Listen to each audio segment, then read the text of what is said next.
Sunday's kickoff for your chance to win $1 million. It is not easy, but get your picks in. For more information, you can head over to the Fox Sports app. All right, time now for four things first. A bunch of things we love this weekend. Brandon, you love Tyreek Hill stealing Nick's take on the DK Metcalf chase down. Yeah, I mean, come on, man. Like, there's a lot of football we can talk about today, but I want to go back to last week. Roll this. I would never be able to, like, show those interceptions. So, there you have it. Play, but unfortunately for me, I would never be able to, like, showcase that because Patrick, he never throws interceptions. So, there you have it.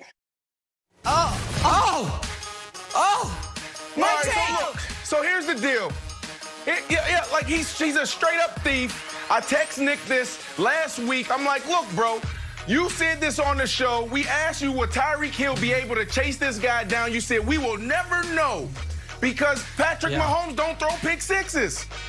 And then Tyreek must have been listening because he literally took your take verbatim.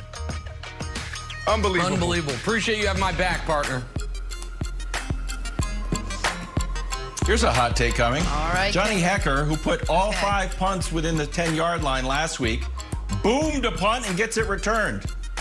I'm going to say Johnny Hecker's punt, too good. Gave Hakeem Grant too much room to run, screwed up everyone's angle. Next thing you know, scores a touchdown. Johnny Hecker, too good of a punt, cost the Chargers Rams points. This segment's terrible. I'll fix it. Nick and I didn't even go yet. Go to an old, trustworthy line. Old people, be lying. David Falk, you're old. Guess what that means? You be lying. Michael Jordan's agent, guess what he said? If MJ played today, he'd average 50 to 60 on 75% shooting. I actually like and endorse this take, Jenna, because it reveals so much of the Jordan nostalgia for what it is, revisionist history. Why stop at 60? Why not 80 points a game? Why stop at 75% from the field? Why not 90% from the field, David Falk? Definitely, it's doable and believable. It's true. It's true. He's right.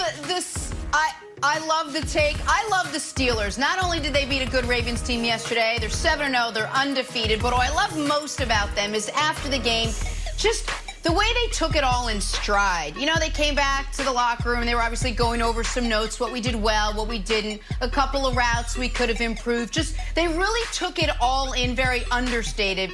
I'm just kidding. That's obviously not what happened. What happened was they were all sitting around, and someone came in and said, hey, guys, guess who we're playing next week? They said, who? They said, the Dallas Cowboys. And then jubilation erupted absolutely everywhere because they're going to be 8-0 before they blink again. All right.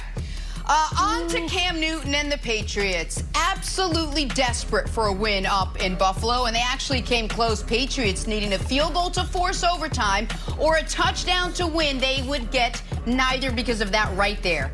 Bills defense knocking the ball out of Cam's hands. New England loses. They are now a shocking 2-5. They've lost 4 in a row. Here's your quarterback, Cam Newton, after the loss. You know, I still am jeopardizing this team's success because of my lackluster performances of protecting the football. So, you know, Coach trusts me with the ball in my hands, and I wouldn't want it any other way, and I just got to do a better job with protecting it. So, yeah.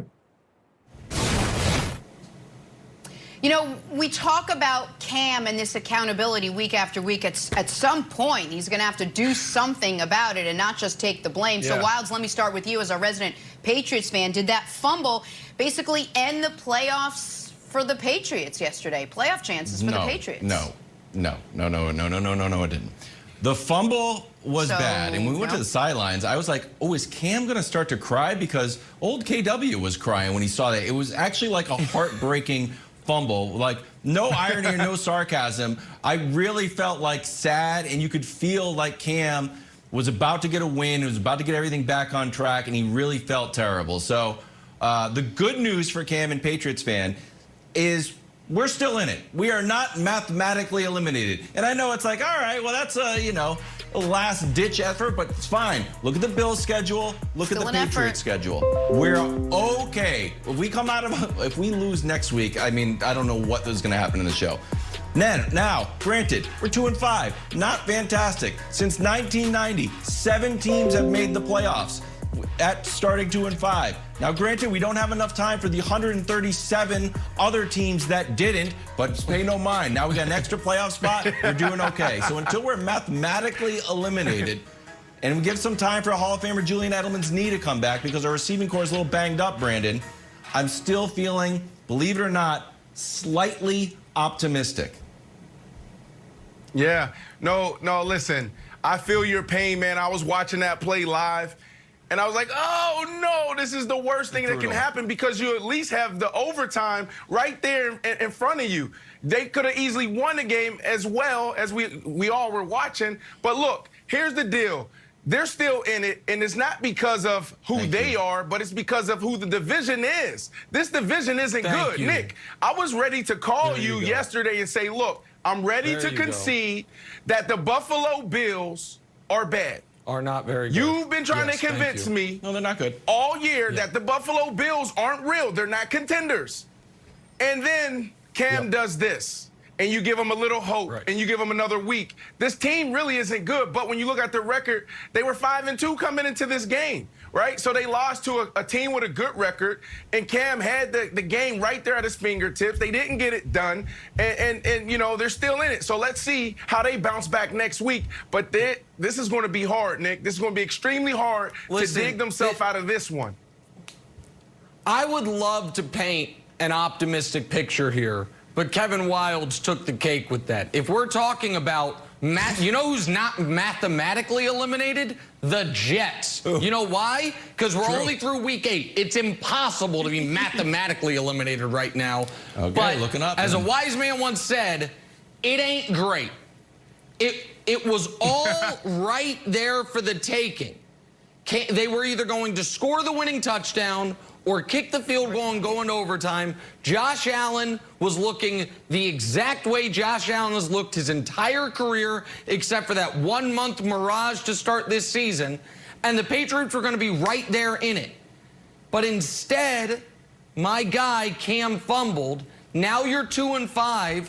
And even if the Bills aren't good, and they're not, right now as we sit here today, what's today, November 2nd? November 2nd, 2020. I have a declaration to make. It could change, but right now, this moment, the best quarterback in the AFC East is Tua Tagovailoa.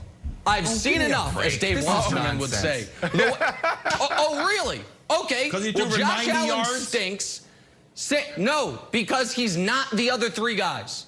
Because right now, it would have been Fitzpatrick. Because the way Cam is playing, and I love Cam, the way he's playing, he's ineligible. The way Darnold has played, he's ineligible. And Josh Allen is Josh Allen. He is making himself ineligible. And so even if the Bills are coming back to the pack, you got some ground to make up on Miami. So I don't think it's over for New England. I will agree with you there. When I predicted they'd win 10 games, I predicted they'd start 4-6. So I do think the schedule does soften at the end of the year, Jenna. But right now, that was a game you had to have, and you gave it away because Cam made a crushing mistake that you just can't make. So, Brandon, let me ask you this. How much does it surprise you that Cam Newton has been playing this way the last couple of weeks? We're going to dive into a lot later, but I got to ask, was that sort of your takeaway, that another game where Cam Newton talked all week about, I got to protect the ball, this is on me, I can't turn the ball over, and then you saw what happened there at the end? I'm shocked because I'm going back to the beginning of the season where we were like, wow, we don't know what we're going to get out of Cam Newton. Then he comes in and he has like 15 rushes. He looks phenomenal. And then he goes into Seattle. He throws the ball around the field and he looks phenomenal. And then COVID hit. So for me, I've been chopping up the last couple weeks to COVID, but it's getting to that point now where guys in that locker room don't want to hear, oh, I am letting the team down. So that's the Cam Newton side. But also there's a Bill Belichick side. I would say that this is Bill Belichick's worst outing as a coach and a GM. he needs to come out and tell us what his plan is. Are we just building this thing up for next year, or are we really trying to compete? Because if you're really trying to compete, then you would get some guys around Cam Newton. Name their tight ends. Right. Name their wide receivers. Who is contributing? It can't all be on Cam Newton. So for me, there's more to the discussion than just Cam Newton. Yeah. And Jenna, and one other thing, maybe don't go for a surprise onside kick right when you've tied the game and Buffalo can't move the ball. It's fine. That was a critical. It's fine. I like it. Maybe don't go for a surprise onside kick in that spot, Jenna. All right, let's move on. Play a little drawing a blank now. Guys, what was this? Bears receiver Javon Wims ejected after this little scene took place. The fake chain snatch, punch to the head. Why punch to someone wearing a helmet? This on Saints defensive back Chauncey Gardner-Johnson. A possible suspension on the board for Wims. Brandon, back to you. Bears wide receiver Javon Wims getting ejected was blank. Personal. And this is serious. You know, there's so much emphasis around the head. There's so much emphasis around protecting guys and concussions. And this guy could easily have a concussion. And this is bad. So for me, it was personal, and he took it way too far. So here's the thing, though. America is calling this a fake chain snatching. Au contraire, mon ami. A drive previous, Gardner-Johnson stole Wims' mouthpiece. Stole his mouthpiece, threw it on the ground. A couple plays later, Foles had to throw it off the field. Watch the tape, America. He was trying to steal the mouthpiece back. He didn't quite get it, and then he went with the old 1-2. So that's what was going on there. I can't condone this behavior, but I can be entertained by it, Wilds. I also don't condone it. Brandon, I also think there should be a suspension, not only because it's a shot to the head, but also because it had no effect. It was basically a Kobe Matt Barnes, but you actually hit the